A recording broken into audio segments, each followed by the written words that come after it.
Hello বন্ধুরা, দেখো আজ করব মুসুর ডাল আর রুই মাছ দিয়ে ভর্তা। তো আমি কিভাবে ভর্তাটা করছি একটু অন্যরকমভাবে করব, তোমরা একটু দেখো।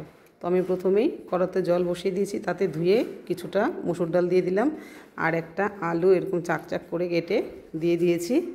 আর এর মধ্যে এবার দিয়ে দেবো কয়েক পিস রুই মাছ। আমি এখানে বেশি বড় নয়, মাঝারি সাইজের 5 পিস মাছ দিয়ে দিলাম।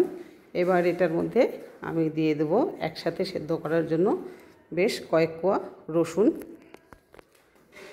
দেব অল্প পরিমাণে পেঁয়াজ, দেব স্বাদ অনুযায়ী লবণ, একটু লেবুর রস দিয়ে আমি এটাকে কিন্তু ঢেকে খুব ভালো করে বয়েল করে নেব। তোমরা এইভাবে একবার মুসুর ডাল দিয়ে আর মাছ দিয়ে, সে তোমরা কাতল মাছ অন্য যে কোনো মাছ দিয়ে করে খেয়ে দেখতে পারো, দুর্দান্ত লাগে কিন্তু। তো আমি রুই মাছটা ঘরে ছিল তাই আমি রুই মাছটাই দিয়ে দিয়েছি।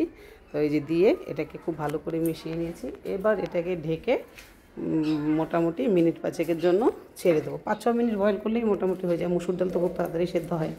দেখো ডালটা প্রায় সেদ্ধ হয়ে এসছে, মাছটা সেদ্ধ হয়ে গেছে, যে ভেঙেই গেল একটা পিস।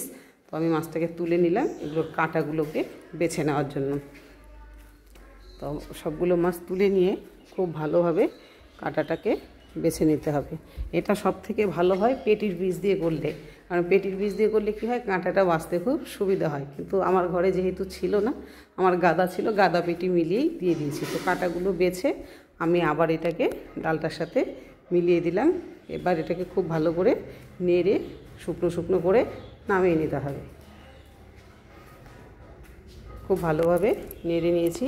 আর এদিকে ডাল, আলু, রসুনের কোয়া দিয়েছিলাম, সব কিছুই মোটামুটি সেদ্ধ হয়ে গেছে। তোমাদের আমি বলতে ভুলে গেছিলাম, আমি কিন্তু একটু লঙ্কার গুঁড়ো, হলুদ গুঁড়োও দিয়ে দিয়েছিলাম একসাথে সেদ্ধ হওয়ার সময়।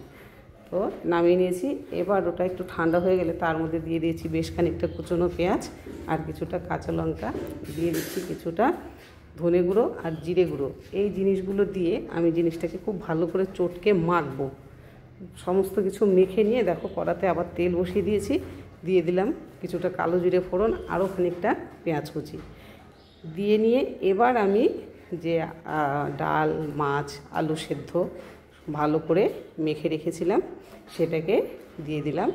দিয়ে বেশ কিছুক্ষণ নাড়িয়ে নিয়ে এটাকে নামিয়ে নিলেই রেডি হয়ে যাবে রুই মাছ দিয়ে মুসুর ডালের ভর্তা। তো ফাইনাল লুকটা দেখো এরকম হয়েছে। এটা কিন্তু গরম গরম ভাতের সাথে খেতে দুর্দান্ত লাগে।